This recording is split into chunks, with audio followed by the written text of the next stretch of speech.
Olá pessoal, muitíssimo bom dia, boa tarde, boa noite, boa madrugada. Estamos aqui com mais um programa Questão de Direito, programa do curso de Direito da nossa infinitesimal Univale. Hoje nós estamos recebendo aqui uma pessoa muito querida, a Lídia Brandes. Ela é psicóloga, mestre em Gestão Integrada do Território aqui pela Univale, professora do curso de Psicologia da Univale e vem nos brindar com o tema Conflitos Familiares e Caminhos Dialogados. Querida Lídia, muito obrigado pela presença. Obrigado você pelo convite. Bora lá. A gente já começa aqui de maneira muito tranquila para uma psicóloga, pedindo para ela dizer quem é a Lídia por ela mesma. Então, tranquilo, mas nem tanto, né?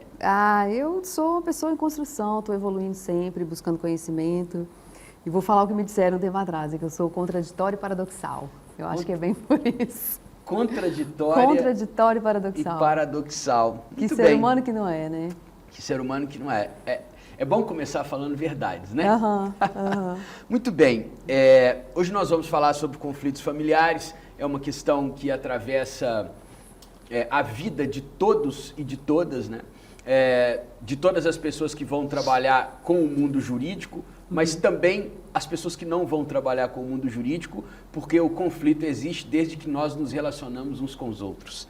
Diz pra gente, dentro da sua perspectiva, com a sua experiência, como que você compreende os conflitos familiares? Acho que a primeira coisa é a gente pensar que conflito faz parte das relações, né? Todas elas. Toda interação social vai passar por um conflito em algum momento ou em vários momentos, né? E a família não seria diferente, né? Até porque a família, a primeira estrutura, o primeiro contato que você tem, a primeira referência que você tem do que é você, é a família que vai te dar, né? Então, nesse sentido, o conflito ele faz parte do processo mesmo de conhecimento, de se conhecer, de conhecer o outro, né? E de divergir em determinados pontos aí, né? Então, família vai ter conflito, sim. E me diz uma coisa, Lídia, como que você vê hoje os conflitos familiares, assim? Porque, claro que os conflitos familiares de ontem não são os conflitos familiares de hoje, né? Como é que você está enxergando, né, essa vida até que tem muita relação com as redes, né? Como é que você está vendo isso lá no seu consultório, na sua vida profissional, etc? Tem alguns pontos que eu acho que geram mais conflito, né? Então, se a gente pensar assim, educação dos filhos, divisão de tarefas, né? São pontos na família que vai gerar algum tipo de conflito, né? Então, hoje, com essa questão de rede social, de mais conhecimento ou de mais acesso à informação, acho que as coisas também vão ampliando, né? Os conflitos também vão aumentando e vão ampliando. Então, o que eu vejo mais na minha prática é nesse sentido, assim, de divergência na hora de educar o filho, né? Então, eu acho melhor que seja feito dessa forma, não, mas eu acho que é assim. E que ponto que a gente vai chegar? Onde que a gente vai? Né? Cada um bater o pé de um lado do outro não vai resolver também, né? Então, claro. Eu acho que vai muito por esse viés, assim, né? Não tem muita... As mudanças, na verdade, enquanto família, na instituição família, não tem... São os mesmos conflitos, né? Assim. Bom, dito isto, né? Como que você, né, tem visto, tem trabalhado uma forma interessante ou mais apurada para olhar para esses conflitos familiares? Quer dizer, enquanto estudantes de direito, que o nosso público aqui no programa é muito esse, as pessoas já vão pensando assim, vamos procurar o Poder Judiciário para resolver os conflitos que aparecem, né? Verdade. Agora, como que você está olhando para esses conflitos familiares lá na sua prática profissional, enfim, o que você tem para acrescentar para a gente olhar para esses conflitos aí? O que eu falo assim, em relação a conflito em família e nas relações é a questão da comunicação, né? Não existe ou ela é muito falha, né? Tem muito ruído, né? Então, quando eu atendo, por exemplo, casais ou criança que vem, né? A criança é o que aparece, né? Meu filho está assim, assim, assim, né? Mas não sei porquê. Aí você vai ver como é que é a relação dos pais, né? Entre os pares ali não está legal. Então, reflete lá na criança. Então, eu falo que eu atendo famílias, porque às vezes chega a criança, mas quem eu preciso acompanhar são os pais, né? Não é tanto essa criança. Vai ter um sintoma ali, que é o que aparece na pontinha do iceberg, mas tem coisa por baixo, né? E aí vem da interação que tem em casa. Então, eu penso que a comunicação seria um caminho mais efetivo, né, para melhorar essas relações e esse nível do conflito. O conflito sempre vai existir, mas como é que eu vou lidar com ele? Né, como é que eu vou fazer a coisa ficar mais leve, né, para o casal, para o filho e para todo mundo que está envolvido? Então, falta comunicação, e eu acho que sempre vai faltar em alguma medida. Porque as pessoas elas estão mais preparadas para falar o que elas querem falar, mas não quer ouvir, às vezes não quer mudar um comportamento, e se você não muda também, você tem que se adaptar, né? Senão Claro. não tem jeito. Entrar num consenso em relação, por exemplo, à educação dos filhos. E como é que a gente faz isso? Sem a ajuda de um profissional, eu acho difícil. Você está dizendo do direito, né, e a judicialização das coisas todas, né? Mas eu entendo que na nossa área, um profissional pode mediar essa relação, sabe? Pode melhorar. Então, me parece assim, né, que é importante dizer, né, que a gente também, ao mesmo tempo em que estamos ao mesmo tempo em que estamos em um momento em que os conflitos aumentam, nem digo em número, mas em diversidade, porque as pessoas começam a se relacionar nas redes, então você tem mais contatos, você tem mais possibilidades e também necessariamente mais dilemas, né? Isso acaba entrando para dentro do seio familiar. Ao mesmo tempo que isso está acontecendo, nós também temos a construção de mecanismos mais adequados para tratar esses conflitos, né? Como você acabou de trazer, a mediação de um profissional capacitado é interessante na medida em que ele oferta a possibilidade de construção de uma ponte. A ponte, exatamente. Né? Ou talvez de um reestabelecimento dessa ponte que foi quebrada e as pessoas não estão com condição de sozinhas reconstituírem esse diálogo, né? Agora, antes da próxima pergunta que eu vou te fazer, eu achei muito interessante você dizer que aparece a criança primeiro, né? Sim. Você atribui isso à dificuldade que os adultos têm de falarem dos seus dilemas e aí acaba levando a criança, assim? Como é que se enxerga isso? Eu acho que tem situações diferentes. O que eu vejo muito é porque a criança começa a dar problema, né? Claro. Dá defeito, aí eu quero resolver. Então, na escola, por exemplo, mas esse menino está com um comportamento inadequado, está respondendo, está batendo nos colegas, é isso que vai chegar. O desespero dos pais é conserta meu filho, né? Resolve esse problema para mim. E aí, quando você vai ver, tem outras coisas que estão ali mediando e envolvendo essa relação, né? É muito comum a criança vir para o atendimento, quando, na verdade, quem deveria escutar são os pais. Isso não é incomum, isso acontece muito. Claro. Né? Claro. E aí tem situações diferentes, né, em relação a isso. Assim. Às vezes é um problema da criança mesmo. Às vezes, e na maioria delas, não é da criança, é dos pais. Tá. Isso é uma boa notícia, na minha opinião. Né? Porque é uma boa notícia no sentido de que as pessoas têm que se responsabilizar. Eu acho que atualmente as pessoas têm mais interesse em buscar ajuda, estão mais atentas a isso, né? A questão de saúde mental, está todo mundo falando sobre isso e tal. Então, fazer terapia virou um status, né? Assim, terapia está em dia, né? Enfim, eu vejo essas coisas acontecendo. Então, as pessoas hoje elas dão importância para o profissional e para esse processo que elas estão vivendo. Parece, porque eu também não sei. Eu acho desafiador demais entrar no processo terapêutico e bancar. Você está se despindo, você está se encontrando com você mesmo, seus fantasmas toda semana. Claro. Né? Então também é um ponto muito difícil. Eu não sei se as pessoas não sei se você pode ficar tão feliz assim, não. Mas tem esses dois lados, a criança que aparece como um sintoma da família ou dos pais, mas também vai ter esse pai, essa mãe e essa família que não vai, enfim, buscar ajuda e acho que não precisa mesmo. Quando eu digo que eu estou feliz, é que tem pessoas avisando para os pais que o problema é deles. A gente porque tenta. Os adultos adoram delegar os problemas, né? A gente tenta trazer a responsabilidade para quem é mesmo o responsável, né? Exato. Como é que uma criança vai se responsabilizar, ou a gente vai responsabilizar uma criança por algo que ela não tem estrutura nem emocional, nem psíquica nenhuma para abarcar isso, né? Quando a gente fala, eu falei da questão da divergência na educação dos filhos, né? Isso gera muito polêmica. Isso gera separação, né? Isso não. Algo que já vem, mas que ali no fundo, né, no final, a coisa aparece aí, né? Claro. Então, é uma questão que precisa ser cuidada, porque na maioria das vezes o filho fica no meio, né? Claro. Então, esse filho que está ali, ou essa filha que está no meio ali, né, como moeda de troca também é meio perigoso, né? Muito bem, Lídia. Nós vamos continuar esse papo, mas agora nós temos um pequeno intervalo. Eu convido vocês a continuarem conosco para continuarmos falando desse ponto que, assim, gente, é um tema que afeta e atravessa a todos e todas, em alguma medida, seja você enquanto filho, seja você enquanto pai ou mãe, ou enteado, ou padrasto, ou madrasta, seja lá o que for. O que nós estamos tratando aqui é, na verdade, da necessária responsabilização de cada um, de cada uma, pela sua vida e, evidentemente, por aquela vida que lhe cabe enquanto genitor ou genitora. Aguardamos vocês para a gente continuar esse papo. Muito obrigado.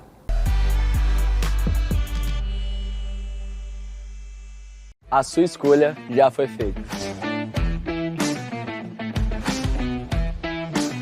Sabemos que o seu sonho é estudar na Univale.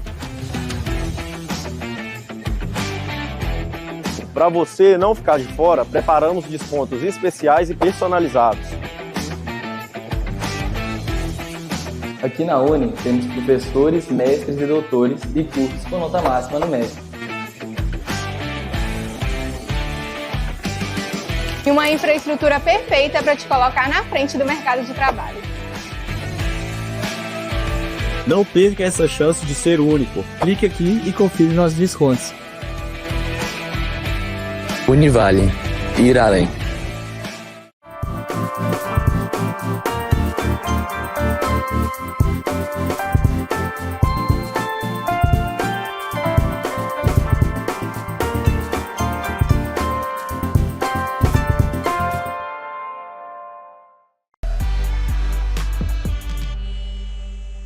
Olá pessoal, como eu falei para vocês, era breve o intervalo e foi.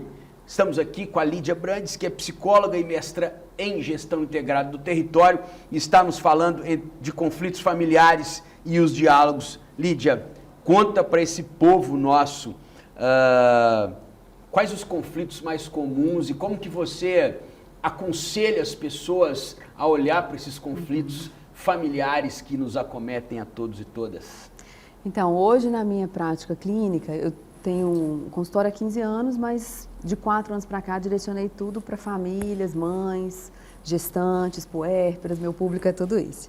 Então, como eu tinha te falado, o que mais chega são as crianças, às vezes, né? Às vezes chega a mulher também. E o que mais aparece é essa dificuldade de relacionamento, sabe? De vincular a alguém, de ter uma relação. As mulheres, né, 30 mais, 40 mais, sofrem com isso, assim. Tem questões que a gente tem dificuldade de relacionar, né? Porque tem um desalinhamento aí, né? O que o homem quer, o que a mulher quer, né? Em relação ao compromisso, a casamento, relacionamento, coisas assim aparecem. E aí já pensando em família e tudo, né? Tem essa coisa de divisão de tarefas, que é um problema muitas vezes, né? A mulher que vai fazer tudo e vai ficar sobrecarregada, e o cara que acha que essa mulher é mãe dele, que vai fazer a gestão da casa toda, né? E ele tem que trabalhar fora, e isso já é um trabalho. O da mulher não é um trabalho, ficar em casa organizando a casa, e, enfim. Então isso gera também conflito, porque ele quer chegar do trabalho, sentar e ver um jogo, ver uma TV, jogar alguma coisa. E não considera que tudo está pronto porque foi ela que fez, né? Estou falando um relacionamento hétero, né? Claro. Um padrão aí de família também, porque as configurações mudaram muito, claro. né? Ainda bem. Mas considerando um padrãozinho aí, que é o que a gente também vivencia na maioria das vezes. Então, que tem essa questão com divisão de tarefas, com a própria dificuldade de dizer um para o outro o que um quer, o que o outro quer, o que vai ser o combinado, o contrato entre eles. E a educação dos filhos quando tem filhos, claro, né, que também é um problema que aparece, vira um problema, né, na verdade. Lídia, no final das contas, né, você falou alguma coisa que me chamou a atenção quando você falou das mulheres 30 mais, 40 mais, né? Eu até fugiria do script aqui, porque isso é uma coisa que me chamou a atenção, né? Porque a gente tá ainda bem vivendo uma transformação social, né, de um protagonismo das mulheres, ainda que tardio, mas absolutamente necessário, né?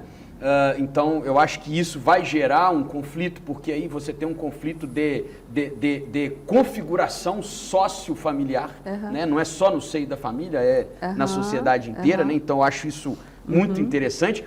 A gente precisaria de outro programa só para isso, eu não posso fazer isso, mas foi muito bom você ter trazido isso, né? E aí, aquela pergunta assim, elemental, cuidar dos conflitos é cuidar das pessoas? Das pessoas e das relações, especialmente, né? Que envolve pessoas. Existem pessoas sem relações? Não existem. Pronto. Não existem. Isso vem desde sempre. Você estava na barriga da sua mãe e alguém já estava dizendo sobre você, o que você ia ser ou como que você ia ser. Não é? O que você vai ser quando você crescer, Exatamente. Né? Pois é, e a gente fica nessa procura, né?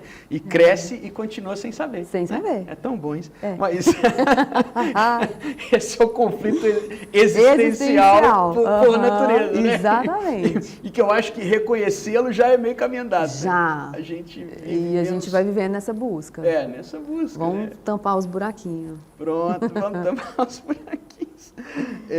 Olha só, Lídia, ficou bastante claro que né, os conflitos aparecem no momento em que as pessoas não conseguem estabelecer uma relação de diálogo que seja minimamente clara. Porque a gente sabe que o que eu falo não é necessariamente o que você escuta e vice-versa, não é? Eu gosto sempre de pensar em acordos provisórios, né? É interessante assim. Então, vamos fazer alguns acordos provisórios e aí daqui a um tempo a gente volta nele para ver se a gente continua, se eu continuo sendo a mesma pessoa, se você continua sendo a mesma e se a gente continua querendo isso, né? E evidentemente que isso no seio familiar né, é bastante importante, né? Porque como nós nos transformamos, a relação também se transforma. E isso tudo passa e quando nós conversamos para combinarmos essa prosa, você falou muito do diálogo, né? Assim, o tempo inteiro falou do diálogo, da necessidade do diálogo. Conta pra gente, assim, né? E pro nosso público, que as pessoas que vão nos ouvir, elas vão ficar muito interessadas, porque quando elas estiverem ouvindo o programa, elas vão estar pensando na casa delas, o que acontece, né? O que talvez possa ser transformado, né? Então, por que te interessou tanto, quando eu comentei sobre o conflito, por que te interessou tanto falar sobre o diálogo? Então aqui tem Lídia, pessoa física e pessoa jurídica, né? Mais ou menos isso. Então eu também vivencio situações de conflitos, né? Claro. Na minha prática, na minha vida. E eu acho que se a gente não disser o que a gente quer e de uma forma que o outro vai também conseguir compreender um pouco, numa medida ali mínima, coisa não vai funcionar, né? Então, assim, o conflito em si não é algo ruim. Claro, perfeito. A ideia de ter um conflito, tem conflito é um problema. Não é um problema. O problema é não tratar do conflito. Não lidar, fingir que as relações são perfeitas, né? Enfim, no nível ali da fantasia. Isso é um problema, né? Quando você traz a realidade, cara, isso aqui não tá legal, você está fazendo um negócio que eu não estou gostando. E eu também, ou vice-versa. E aí, como é que nós vamos fazer? Onde nós vamos chegar? Esse ponto é o que eu acho que é importante. Então, o que motiva, o que na verdade, falar de pessoas me interessa, né? Assim, acho que talvez pela minha profissão. Mas é isso, assim, como é que eu vou melhorar uma relação com o outro se eu não consigo dialogar com ele minimamente? Pronto. Isso vale para a sala de aula, assim, isso vale para um relacionamento afetivo, isso vale para a sua relação com seu filho ali, com sua família, enfim, né? Amigo, né? Tudo vai ter que ter uma comunicação, né? Não é só verbal também, né? Claro. Várias coisas que a gente pode melhorar. Querida, então, muitíssimo obrigado pela sua presença, por essa conversa necessária, por essa conversa madura, porque é de fato um amadurecimento relacional que passa pela conversa, que melhora a relação. E guardar as coisas debaixo do tapete não é interessante, né? Exatamente, tem que trazer. Então, falemos sobre isso. Muitíssimo obrigado. Pessoal, então, este foi mais um programa Questão de Direito. Já sabemos que o problema não é ter o conflito, o problema é não falarmos que temos o conflito. E a partir do momento que nós fazemos isso, nós podemos melhorar as nossas relações, os nossos diálogos, os nossos afetos e também quando o afeto falta. E aí a gente precisa vê o que faz com isso. Mas isso aí é responsabilidade de cada um e de cada uma que esteve conosco. Eu convido vocês a continuarem assistindo os nossos programas, que estão todos disponíveis no canal da Univale TV no YouTube. Então, até o próximo programa Questão de Direito. Fiquem bem, cuidem dos seus conflitos e cuidem de vocês. Até a próxima. Obrigado.